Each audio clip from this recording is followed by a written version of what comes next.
할렐루야, 미라클 모닝입니다. 하나님께서 오늘도 저희들에게 귀한 아침 또 새벽 시간을 주셨습니다. 특별 새벽 기도, 예수님 곁에 있었던 사람들, 시리즈에 오신 여러분들을 주의 이름으로 축복하고 환영합니다. 오늘은 아리마떼 사람 요셉과 또 니고데모를 통하여서 커밍아웃의 아이콘이라는 말씀으로 여러분들과 함께 말씀을 나누기를 원합니다. 아리마떼 사람 요셉도 그렇고 니고데모도 그렇고 실은 바리새인이고 사내들인 공회에 속해 있었던 유대 종교 지도자들이었습니다. 어떻게 이런 사람들이 예수님의 제자가 됐을까 궁금하실 겁니다. 왜냐하면 바리새인들 또 사두개인들 유대 종교 지도자들은 대부분이 다 예수님과 대척 관계에 놓여져 있었기 때문이었습니다. 첫 번째로 우리가 다룰 인물은 바리새인이면서 사내들인 공회에 속했던 니고데모입니다. 니고데모가 요한복음 3장에 보면 예수님을 찾아왔습니다. 그것도 밤중에 사람들의 시선을 피해서 예수님을 찾아왔습니다. 그 질문 내용은 이렇습니다. 예수님과 대화 가운데 나온 내용이지만 선생님이여, 내가 어떻게 하여야 다시 태어날 수 있겠습니까? 실제적인 질문은 내가 어떻게 하여 다시 영생을 얻을 수 있겠습니까? 라는 질문이었습니다. 예수님께서 그런 좀 어떻게 보면 면박을 주시죠. 네가 이스라엘의 율법사인데 니고데모야 어떻게 그런 답도 모르느냐. 실은 이 말씀을 하시면서 요한복음 3장 16절이라는 우리에게 잘 알려진 너무나도 복음의 핵심인 그 말씀이 이 니고데모와의 대화 가운데 탄생하게 된 것입니다. 하나님이 세상을 이처럼 사랑하사. 그리고 요한복음 3장은 상당히 긴 대화, 특별히 예수님께서 니고데모에게 그 질문에 대해서 답변하시는 내용으로 채워지게 됩니다. 그리고 나서 니고데모의 반응이 어땠는지 실은 성경은 이야기해 주지 않습니다. 그리고 요한복음 4장, 5장, 6장, 7장 계속해서 니고데모가 어디 있지? 니고데모와의 대화의 결론이 어떻게 났지? 우리가 궁금해했는데 요한복음 7장에 가면 다시 한번 니고데모가 등장을 하게 됩니다. 그 니고데모가 등장할 때 분위기는 바리새인들 사이에서 논쟁이 벌어졌습니다. 나사렛 예수가 나타나서 엄청난 기적과 함께 권세 있는 말씀을 증거하는데 그가 참 선지자냐 아니냐라는 것을 가지고 논쟁이 벌어졌는데 실은 대부분은 예수님을 핍박하고자 또 예수님을 죽이고자 하는 그런 분위기였습니다. 그때 요한복음 7장에서 분명하게 우리에게 이런 이야기를 합니다. 7장 51절에 여러분들 우리 율법은 사람의 말을 듣고 그 행한 것을 알기 전에 판결하느냐? 그 중에 한 사람 곧 전에 예수께 왔던 니고데모가 저희에게 말하되.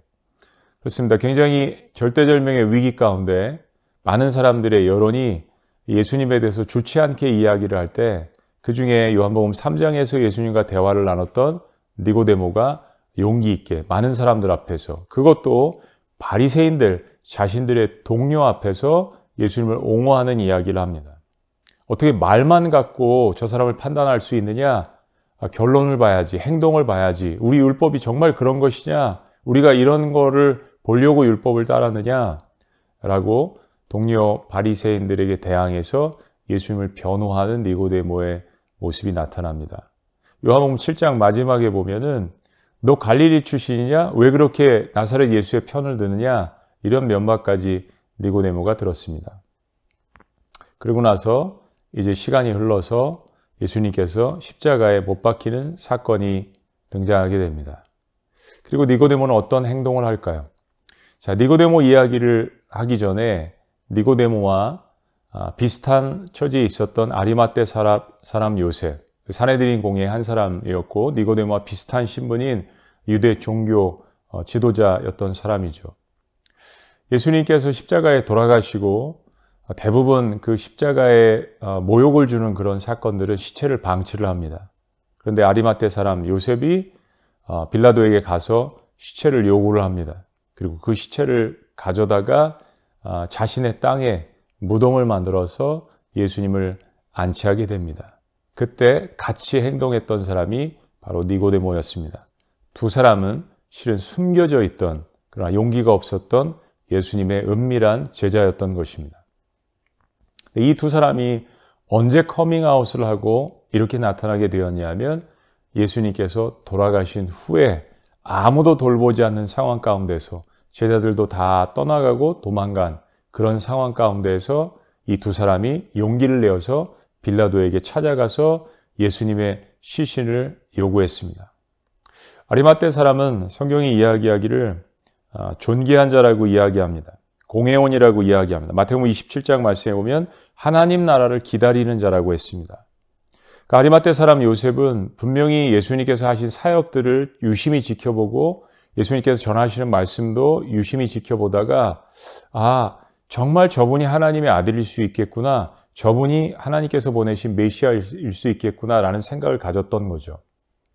근데 참 중요한 것이 십자가의 사건을 통해서 많은 사람들이 이 나사렛 예수는 하나님의 아들도 아니고 메시아도 아니다라는 결론을 내리는, 왜냐하면 끔찍한 형벌에 처해졌으니까요. 제자들마저 두려움 가운데 도망갔습니다. 근데 이 두 사람은 평상시에는 많은 사람들이 따랐을 때는 은밀한 제자였고 드러나지 않았는데 예수님께서 가장 위험한 상황에 처해 있는, 그리고 모든 것이 다 수포로 돌아간 것 같고 이미 십자가의 형벌을 당해서 목숨이 끊어진 상태에 있었는데 이 두 사람은 커밍아웃을 했습니다. 아무도 예수님을 위로해 주지 않는 상황 가운데에서 이 은밀한 제자들은 커밍아웃을 통하여서 자신들이 실제 예수님의 제자였다는 것을 보여주는 것이죠. 놀라운 용기였고 놀라운 고백이었습니다. 하나님 나라를 기다리는 자. 누가복음 23장 50절에서 51절도 아리마떼 사람 요셉을 선하고 의로운 사람이라고 이야기합니다. 그리고 오늘 본문에서는 요한복음 말씀에서는, 마태복음 말씀에서는 그도 예수의 제자라고 이야기합니다. 근데 그렇다고 해서 적극적으로 예수님을 변호하고 내가 예수님의 제자다라고 예수님 살아계실 때 그렇게 한 번도 해보지 못했던 사람들입니다. 실제적인 예수님의 12제자들과 함께 그렇게 교제도 하고 사역을 했던 그런 인물들도 아니었습니다. 그런데도 불구하고 아리마떼 사람 요셉과 니고데모는 예수님께서 실패하셨다, 그는 메시아가 아니다 라는 결론을 예루살렘 전역에 있는 모든 사람들이 내렸을 때 이 두 사람은 오히려 커밍아웃 하면서 이미 모든 사건이 다 끝난 것 같은, 모든 것이 수포로 돌아가고 실패했던 것 같은 이 상황 가운데 예수님의 시신을 요청을 했습니다. 그리고 아리마떼 사람 요셉은 예수님의 시신을 자신의 땅에 안치했습니다. 그리고 니고데모는 세마포를 함께 준비해서 예수님의 시신을 싸고 특별히 그 당시에 시신에게 뿌리는 향유와 모략을 가져왔습니다. 성경이 니고데모가 가져온 이 향유와 모략의 근수를 이야기합니다. 100근쯤이라고 이야기합니다. 사랑하는 여러분, 그 당시에 가장 귀한 물품은 금과 향유였습니다. 여러분 기억나세요? 예수님께서 살아계실 때 예수님을 기념하고자, 예수님을 너무나도 사랑해서 마리아라는 여자가 나드 한 근을 가져와서 예수님 발에 붓고 그녀의 머리털로 닦았다라는 그 사건을 기억하실 것입니다. 한 근이라고 이야기했는데 그 한 근이 당시의 노동자의 1년치 월급이었습니다. 지금으로 이야기하면 2천만 원, 1년에 3천만 원 될까요? 그런데 지금 니고데모가 가져온 향유와 모략은 100근이라고 이야기합니다. 즉 지금 돈으로 환산하면 1년의 노동자 월급 2천만 원, 3천만 원이라고 이야기했을 때 20억에서 30억가량 되는 엄청난 돈입니다. 한 사람 장사 치르기 위해서 가져온 것이 아니라 어찌 보면 자신의 전 재산일 수도 있는 그 향유와 모략을 가져와서 예수님의 시신을 안치하고자 가져온 니고데모의 마음. 아리마떼 사람 요셉은 자신의 땅에 예수님의 시신을 안치합니다. 인류 역사상 처음이자 마지막으로 예수님의 시신을 가져다가 세마포로 싸고 그리고 향유와 모략으로 예수님의 몸을 염하는 이 두 사람의 모습을 한번 상상해 보십시오. 예수님 살아계실 때 다가가지고 저 예수님 좋아해요, 사랑합니다, 저 예수님의 제자입니다, 원래 존경했습니다 라는 이야기를 한 번도 해본 적이 없었던 사람들입니다. 근데 지금 예수님 돌아가신 후에 십자가에서 내려오시고 그리고 그의 시신을 자신들의 손으로 안치하고 돌보고 있습니다. 두 사람의 마음과 심정이 어땠을까요? 숨겨졌던 마음이었지만 다 끝난 것 같은 이 상황 가운데 예수님에게 사랑을 고백하지 않았겠습니까? 아마 제 생각에는 추측에는 눈물로 그들이 예수님의 시신을 안치하고 돌봤을 것이라고 생각합니다. 그리고 제 추측에는 그 시간에 니고데모는 반드시 예수님께서 말씀하셨던 요한복음 3장 16절 말씀을 기억해냈을 것입니다. 니고데모야, 율법사야, 하나님이 너를 이처럼 사랑하사. 니고데모야, 아리마떼 사람 요셉아, 너를 위해서 내가 십자가에 죽었노니 이를 믿는 자는 영벌에 처하지 않고 영생을 얻을 것임이라. 이 말씀을 기억하지 않았겠습니까? 인류 역사상 처음이자 마지막으로 예수님의 시신을 만져보며 그것을 무덤에 안치하며 예수님의 시신을 돌봤던 두 사람. 이 두 사람은 평상시에 예수님에게 사랑을 고백하지 못했던 사람들이었습니다. 가장 어둠의 시간에 모든 사람들이 다 떠난 상황에, 그리고 그들이 무덤을 가져갔다는 이 소문이 빌라도를 통하여서 예루살렘 전체에 퍼진다면, 그러면 그들은 바리새인들 가운데 또 사내들인 공회에서 쫓겨날 수 있는 굉장히 위험한 일이었습니다. 그런데 아무도 돌보지 않는, 예수님의 시신을 찾지 않는 그 상황 가운데에서 이 두 사람은 결국 용기를 내었습니다. 저와 여러분들의 인간관계 속에서도 우리가 가장 최악의 상황을 만났을 때에만 누가 나의 가족이고 누가 나의 친구고 정말 누가 나를 사랑했는지를 우린 비로소 알게 됩니다. 우리 농담으로 그런 얘기 자주 하지 않습니까? 고난을 당하면 사람들이 정리가 된다고요.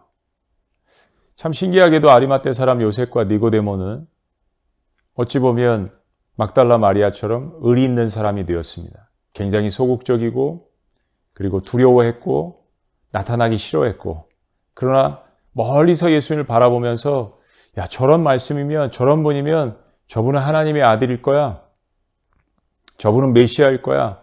그리고 사랑하는 여러분, 너무나도 신기하게도 아마도 그들이 저분이 하나님의 아들이었어라고 확신했던 것은 예수님께서 십자가에 돌아가시는 그 모습을 보고 확신했을 것입니다. 그렇지 않다면 그들이 빌라도에 가서 예수님의 시신을 요구했을 리 만무하죠. 실패했을 것이라는 생각한 사람들은 찾아오지 않았습니다. 예수님을 정말 사랑했던 막달라 마리아와 같은 여인들만 찾아왔죠. 그런데 아리마떼 사람 요셉과 니고데모는 영적으로 커밍아웃 했습니다. 여러분, 지금 이 시대에 커밍아웃이라는 말이 굉장히 잘못 쓰여지고 있는 것입니다. 좋지 않게 부정적으로 더 많이 쓰여지죠. 여자가 어느 날 고백을 합니다. 그것도 매스컴 앞에서, 카메라 앞에서. 나 원래 남자였는데 여자로 살아왔다고요. 나 원래 여자였는데 남자로 살아왔다고. 그래서 한때 커밍아웃이라는 말이 유행이었습니다. 근데 그건 부정적인 거잖아요. 하나님께서는 남자와 여자를 확실히 창조하셨죠. 그리고 남자와 여자가 한 가정을 이루는 것이 성경적인 것이고 이것은 변함이 없습니다. 오늘날 시대에 잘못 쓰여지는 이 단어 커밍아웃. 그런데 아리마떼 사람 요셉과 니고데모는 정말 커밍아웃이 무엇인지 보여줬습니다. 은밀한 제자에서 조금씩 예수님을 짝사랑하다가 용기 있게 바리새인들 앞에서 예수님을 변호하기도 하고, 그리고 아무도 찾지 않는 예수님의 시신을 두 사람이 찾아왔습니다. 결국 용기 있는 결단을 내렸습니다. 저는 이것이 영적인 커밍아웃이라고 생각합니다. 오늘 이 말씀을 듣는 모든 분들에게, 저와 우리에게 때로는 우리 예배 가운데 묻혀서 그냥 조용히 와서 예배만 드리고 가기를 원하는 사람들이 요즘 이 시대에 늘어가고 있습니다.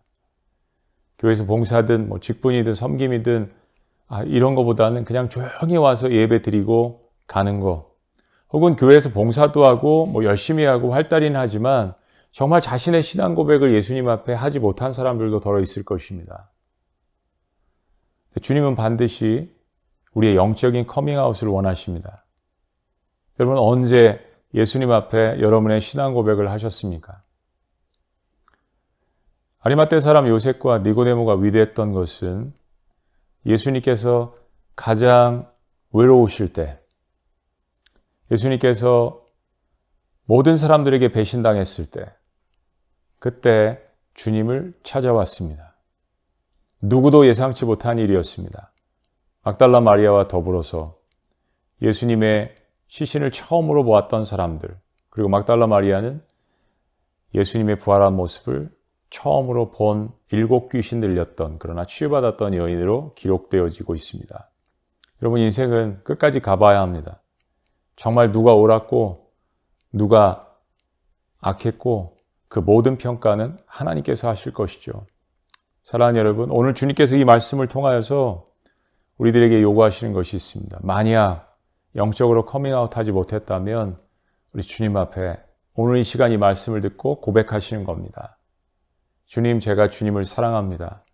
그런데 이 고백을 하기 이전에 먼저 주님께서 저를 위해서 십자가에 돌아가셨다가 부활하셔서 저를 찾아오신 것, 니고데모가 해주신 그 요한복음 3장 16절의 말씀을 믿습니다 라고 주님 앞에 나아가시는 오늘 그 고백을 통하여서 주님을 만나고 복음의 놀라운 역사를 누리시는 하나님의 모든 자녀들이 되시기를 주의 이름으로 축복합니다. 오늘 여러분들이 하나님 앞에 커밍아웃하는 그런 놀라운 날들이 되시기를 다시 한번 축복합니다. 미라클 데이, 미라클 모닝 기도하시겠습니다. 전능하신 하나님 아버지, 용기 없었고 사람들이 두려워서 늘 은밀하게 주님을 짝사랑했던 아리마떼 사람 요셉과 니고데모의 이야기를 보았습니다. 하나님 아버지, 우리의 인생이 세상에 있는 사람들 때문에, 직장에서 혹은 믿지 않는 우리의 가족과 가문들 때문에 우리의 신앙을 제대로 고백하지 못하고, 혹시나 내가 예수님 사랑하는 것이 알려지거나 고백을 하면 다른 불이익을 당할까 봐 노심초사하는 그러한 사람들도 있을 것입니다. 그러나 하나님, 오늘 이 말씀을 통하여서 예수님께서 가장 외롭고 예수님께서 가장 처참한 그 육신의 몸을 갖고 계셨을 때 예수님을 찾아와서 그의 몸을 장사하며 향유를 뿌리고 울먹이며 주님을 장사 지냈던 아리마떼 사람 요셉과 니고데모를 통하여서 우리 모두 격려받고 또 힘을 얻어서 주님 앞에 사랑을 고백할 수 있는 저희가 될 수 있도록 주님 인도하여 주시옵소서. 하나님, 오늘이 그러한 기적, 미라클을 만들 수 있는 날이 될 수 있도록 축복하여 주시옵소서. 주님, 가장 외로우실 때 제가 주님의 친구가 되겠습니다. 주님 사랑합니다. 아니, 주님께서 저를 먼저 사랑하셨기 때문에 이 고백을 하게 하신 것 감사합니다. 놀라우신 이름 예수님의 이름으로 기도합니다. 아멘.